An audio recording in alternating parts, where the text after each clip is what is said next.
Okay, picture this. You walk into your office, right? And your desk is just covered, absolutely buried under red roses, like 6 dozen of them. At first, maybe you'd feel, I don't know, flattered, a little warmth. That initial surprise. Exactly. But then it hits you. They're from Jim, the guy you've told clearly, repeatedly, you don't want to see anymore. And bam, that warmth just vanishes. It's like being hit by a train, just fear and anger. That gesture, it's not romantic. It feels like a prison, suffocating. Yeah, that's a really powerful image. And it captures that jarring shift perfectly, doesn't it? From what looks like passion on the surface to something really unsettling, maybe even scary. Totally. And that scenario, it's pulled from real life. It's exactly the kind of painful dynamic we're digging into today. Yeah. Our main source here is the book Obsessive Love, When It Hurts Too Much to Let Go by Dr. Susan Forward. Yeah, and it's such a potent way to start this deep dive, immediately making you question what we think love is. This book, it feels more like a guide, really. It aims to be. First published way back in 91, right? With later editions, 99 and 2003. It's Dr. Forward's third time working with Craig Buck and editor Tony Burbank. And the goal seems pretty clear. Yeah, to be a shortcut.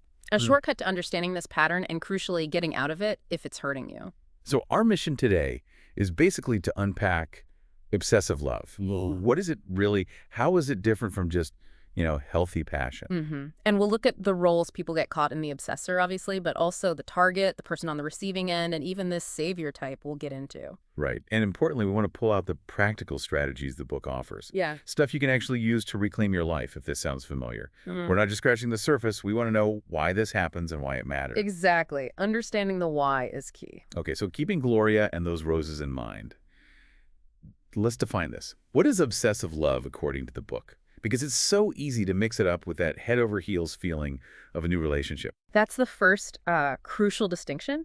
Healthy new love. Sure, you're wearing rose-colored glasses. You're thinking about them all the time. We've all been there. Yeah. But obsessive love turns destructive when those feelings aren't mutual, they're not reciprocal. And really importantly, that intense phase isn't temporary. It just stays or gets worse. And it's not just in your head, right? You mentioned something about it being physical. Absolutely. The book makes a strong point about this. Love, even this obsessive kind, triggers real, measurable changes in your body. Your heart beats faster, you might flush, adrenaline starts pumping. Hormones shift. Hormones shift, exactly. And your brain releases endorphins, the body's natural opiates. It feels good, sometimes intensely so. Wow.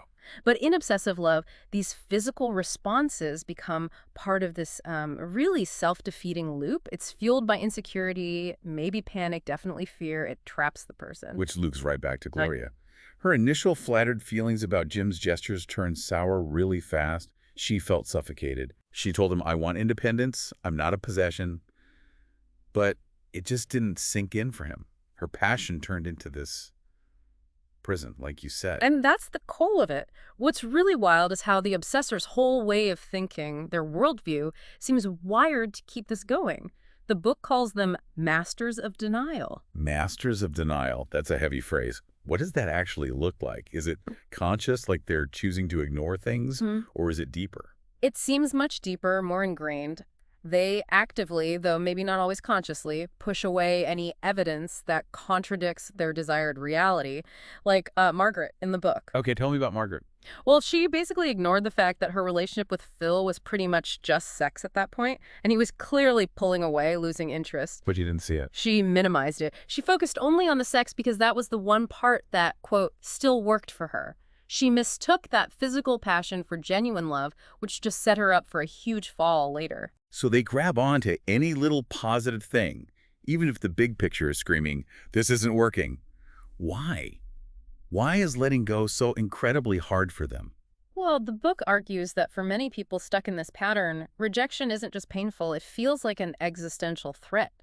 Like, they genuinely believe, I will never be loved again, I'll never be happy, I'll never be whole. Wow. That's intense. So refusing to let go, it becomes, and this is a direct quote, a question of survival. Letting go feels like dying, essentially. That puts their actions, even the desperate ones, in a chilling perspective.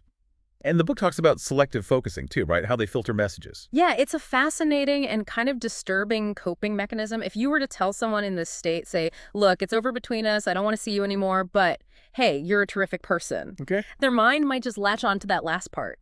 They literally only hear you're a terrific person. They pull out that one positive crumb to ignore the giant flashing sign that says rejection. So their brain is actively protecting them from the pain, but in a way that keeps them stuck. Precisely. It distorts reality so profoundly, they can find acceptance even in the clearest possible rejection. It's quite something. And I guess when that denial starts cracking, when they can't ignore the reality anymore, that's when things can really escalate into pursuit. Absolutely. That's often the next stage, and the pursuit can take many forms, often really unsettling ones. Like what? The book gives examples like Dawn, who would constantly drive past his ex, Cynthia's house, or just lurk in her neighborhood. It creates this constant low-level dread. Yeah, or endless calls, texts, showing up unannounced at work or home. Exactly. It's designed, consciously or not, to keep the target in a state of anxiety, to make them feel like they can't escape. And the justification.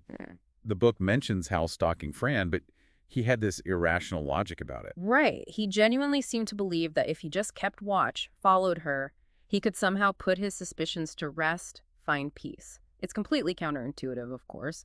It just causes more distress for everyone. But in his mind, it made sense. It was necessary. And if the pursuit doesn't work or isn't enough, that's when emotional blackmail often enters the picture. And that's a really potent, dangerous tool. Okay, blackmail. What kind of extremes does the book show? This sounds like where it gets really scary. It can be terrifying. One of the most common and devastating tactics is threatening suicide. Jim told Gloria he had nothing to live for if she left. Oh, God. And Anne, who the book mentions, had already shown erratic behavior, like smashing glass in her apartment. She also threatened suicide when John tried to end things. So they put their life in the target's hands, basically. Exactly. Declaring my life depends on you staying puts this immense, unbearable pressure on the targets. It's a horrible position to be in. And the book shows how this path, the frustration, the humiliation of rejection, the failure of these tactics, it can curdle into rage, real rage, setting the stage for revenge. It's a truly devastating downward spiral. The obsessive behavior, whether it's self-punishment or pursuit, it just breeds this deep frustration that can literally explode. And sometimes that explosion hits property first. Right, like Anne fantasizing about breaking John's windows, slashing his tires, burning his house down. Yeah. And the property becomes a stand-in, a symbol for the person they can't control.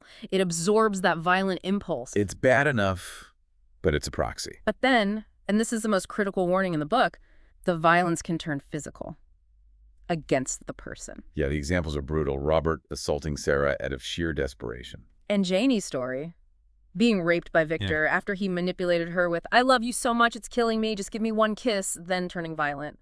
The aftermath for her, the depression, the isolation, it's harrowing. Absolutely heartbreaking. And Samantha with Harry. Concussion, cracked ribs, internal bleeding, even a miscarriage. It's extreme. And the book is so clear. If you have ever crossed that line into physical assault in a relationship, professional help isn't optional, it's mandatory. Those impulses are described as being outside of conscious control. That's a terrifying thought. It really is. It's a critical warning sign that cannot be ignored for everyone's safety. The pain just radiates outwards. We've spent a lot of time on the obsessor's mindset, which is crucial. But we absolutely need to talk about the person on the receiving end, the target. It's not like they can just flip a switch and walk away, right? They're struggling too. Not at all. It's incredibly complex for the target. Take Karen in the book, struggling with Ray. She felt suffocated, pressured. She resented his constant intrusions.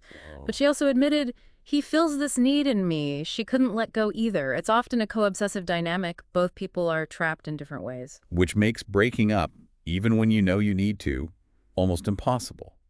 Like Elliot, the film producer. He knew after only 5 weeks with Lisa that he felt suffocated, wanted out. Yeah, but he couldn't do it gently because, as he said, he couldn't stand it when she cried. That empathy or maybe guilt kept him stuck. And the connection, however toxic, can be so powerful that even after violence, like with Samantha and Harry, there's still grief. Despite everything Harry did, Samantha grieved the loss. Loss of the good times, however few, loss of that feeling of connection, even the potential of what might have been. Sometimes targets even find ways to rationalize the abuse afterwards. It shows how deep the entanglement can go. It's incredibly complex. Yeah. So we have the obsessor, the target, but the book highlights a third role, a really interesting variation, the savior complex. Ah, yes, the savior. This is a different flavor of obsession altogether. Here, the person's life gets consumed by trying to, well, save their partner, a partner who often takes very little responsibility for their own issues. So the focus isn't possessing the person, but fixing them. Exactly. It's still an idealization, but of a different kind. The savior feels compelled to rescue. Where does that come from? Why does someone become a savior? Often the roots are in childhood. Maybe a parent was incapacitated, an alcoholic, chronically ill, severely depressed. The child felt emotionally deprived and often stepped into a caretaker role trying to fix the parent. They learn early on that their value comes from rescuing others. Okay, that makes sense. And unlike other obsessors who might totally deny flaws, saviors often see the problems right. They're aware of the partner's issues. They are, often acutely aware. But, and this is key, they choose to avoid looking at the holes in the partner's stories or behavior. They overlook glaring inconsistencies to maintain their role, to keep the hope of saving the person alive. Which brings us to Debra and Hal. Yeah. This story in the book is, wow, just wild. Well, it's an absolute masterclass in deception on Hal's part, and a textbook example of a savior's blind spot on Debra's. Hal, who the book pretty much labels a sociopath, he deceived her from day one. Lied about owning a Maserati. It was just a loaner. Used her credit card without permission. Made all these long-distance calls to Costa Rica he denied making. And the lies just get bigger and bigger, didn't they? The whole ex-wife, the alimony, the child support, $2,000 a month. And then later claiming that same money was suddenly needed for his brother's bail, even though the original story didn't line up time-wise. It was just lie upon lie. So how did Debra react to all these red flags? That's the savior part. She overlooked these alarming patterns of dishonesty and exploitation. She actually rationalized his secrecy, calling it mysterious and exciting. Oh, wow. She ended up sinking almost $30,000 into a completely bogus real estate deal he cooked up.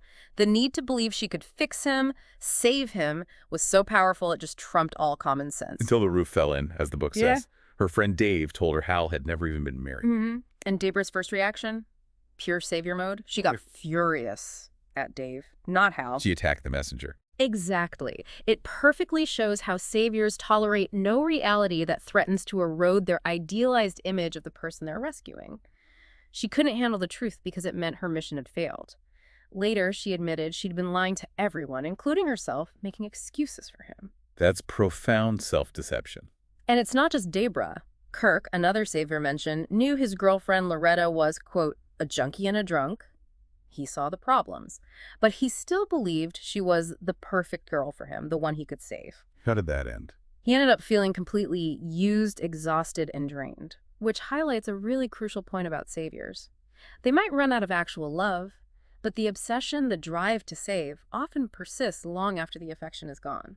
Okay, so whether someone identifies as the obsessor, the target, maybe even the savior, once they recognize these patterns, what's the way out? The book must offer some paths forward, right? Because it sounds like a real tangle. It is a tangle, but yes, the book absolutely offers concrete pathways. It starts with taking assertive action, setting really clear, really firm boundaries. What does that look like practically? Things like telling mutual friends, please don't invite my ex if I'm going to be there, refusing to open the door if they show up unannounced, calling building security or even the police if needed, and in some cases, getting a restraining order. That sounds tough, especially at first. It is tough, but the book offers a really empowering message here. Assertive action will get easier with practice, and maybe even more importantly, it states that when faced with truly assertive and unambiguous action, most obsessive lovers do give up. That's a huge piece of hope for someone feeling powerless. Definitely. Beyond those external actions, though, a lot of the work is internal, shifting focus away from the obsession and towards self-care. Okay. Now, the book is clear if there's recurrent depression, suicidal thoughts, or any history of violence, professional help is non-negotiable, essential. Got it. But for others? For many others, there are self-directed strategies, behavioral changes, communication skills you can learn. A key starting point is awareness, like logging your obsession. Logging it, how does that work? You basically just write down what your obsessive thoughts and feelings make you do. Do you compulsively check their social media, drive past their house, binge eat ice cream, stare at the wall for hours. So you identify the behaviors linked to the thoughts. Exactly. And it helps to distinguish between thoughts, which are just ideas, opinions, and feelings, the actual emotional states like sadness, anger, fear. Knowing your specific triggers and responses is the first step to changing them. Okay. Understanding the pattern. Then what? The book mentions stop signs. Yeah, this is a cool behavioral technique. Literally draw red stop signs, like actual little drawings, and put them places where you're likely to act on an impulse. On your phone, maybe, steering wheel, front door, bathroom mirror. Visual reminders. Right. The idea is that visual symbols often have a much bigger impact than just telling yourself, don't do it. It creates that split-second pause, that moment of conscious choice where you can interrupt the automatic obsessive behavior. I like that. Making the impulse conscious. What about feeling like the obsession has just drained all the joy from life? That emotional anorexia idea. Yeah, it's a great metaphor. It's about actively reconnecting with things that used to bring you pleasure before this relationship took over everything. What did you enjoy? Hobbies, friends, activities. It's about remembering who you were outside of this dynamic and consciously nourishing that part of yourself again. Reclaiming your own life, piece by piece. Okay, so you're taking action, becoming aware, rediscovering joy. How do you tackle the obsessive thoughts themselves? The book talks about labeling them. It's about changing your relationship to the thoughts. Just like labeling, say, a pint of ice cream as harmful might make you less likely to eat it all, consciously labeling your obsessive thoughts as obsessive helps diminish their power. So if you see them for what they are, not truths, but unhealthy patterns. Exactly. They become less tempting, less compelling when you recognize them as part of the problem you're trying to solve. And instead of just fighting them head on, which can be exhausting, the book suggests time limiting. Yeah, this can be really effective. Instead of saying, I must never think about them, which is almost impossible, you allow yourself a specific short window each day, maybe 15 or 20 minutes, to consciously engage with those thoughts and feelings. Yeah. And then when the time is up, you deliberately shift your focus. It's a gradual way to regain control, making the obsession less pervasive throughout your day. That sounds much more manageable than constant battle. There's also visualization. Yes, using mental imagery. Like, imagine the obsession is this huge, heavy boulder you're carrying around, weighing you down, draining all your energy. Okay. Then visualize yourself actively smashing that boulder into tiny pieces, feeling the release, the lightness, reclaiming your energy and freedom. It's a symbolic way to process letting go of that immense burden. Taking back your power mentally. One of those powerful exercises described sounds like the eulogy for your relationship. That sounds intense. It is intense, but incredibly therapeutic for many. It's like holding a memorial service, not for the person, but for the relationship itself. The hopes, the dreams tied to it. It's not about blame. No, the goal isn't blame, it's acceptance. Accepting the finality, processing the grief so you can actually move on. Nora's example in the book is just, wow. Tell me about Nora's eulogy. She stood up, metaphorically, and said something like, Tom was the answer to all my prayers, but today I'm here to bury all that. Let it rest in peace. Powerful. And then she got really raw. She said she was burying all the love I felt for him, all the dreams I had for us, all the good times we had, and then the kicker. Because that son of a bitch just doesn't care. Whoa.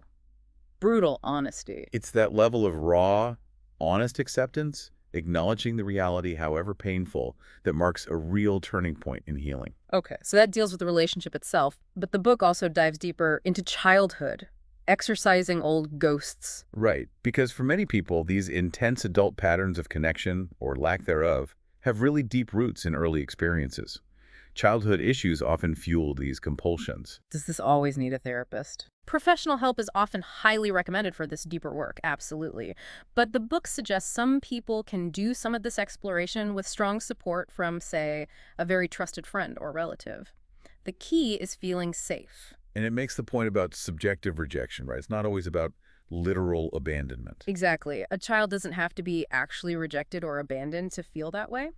Anne's parents, for example, they loved her, but they were completely consumed by her brother's drug problem, so she felt neglected, unseen.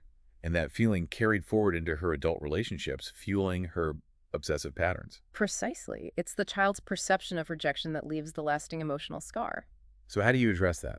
The book suggests writing a letter. Yes, the letter to the rejecting parent. It's a cathartic exercise, a chance to finally express the pain, anger, sadness that you couldn't express as a child.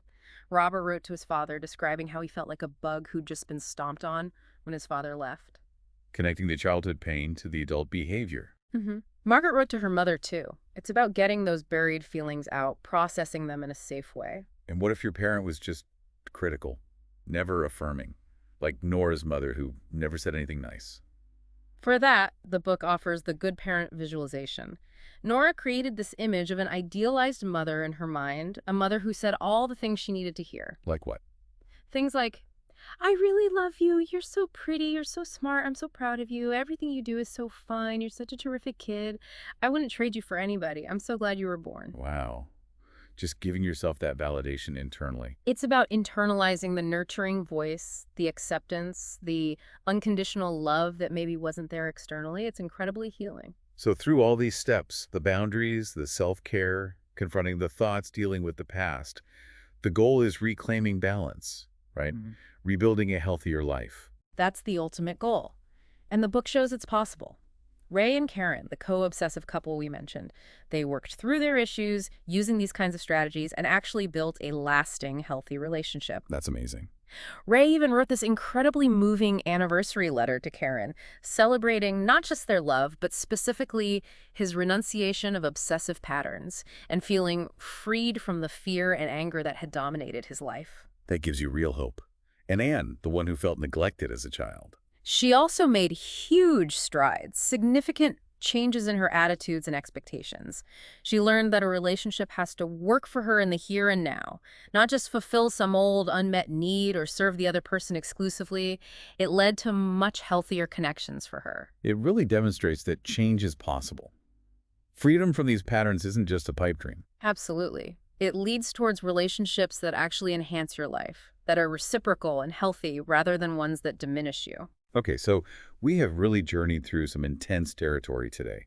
We've looked at obsessive love, how it starts, how it can spiral, the roles involved, and thankfully some very concrete ways to break free based on Dr. Forward's work.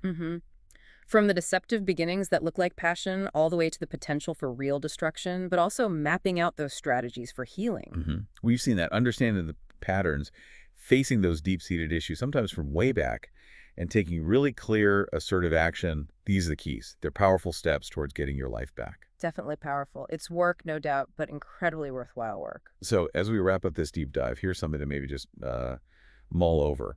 If we accept that the roots of how we connect as adults often lie in our earliest experiences or childhoods, what stories from your own past, maybe untold or unexamined, might be subtly shaping the kinds of relationships you're drawn to today? Yeah, that's a deep question. How might uncovering those stories potentially transform your future? What could it open up in terms of finding truly healthy, fulfilling connection?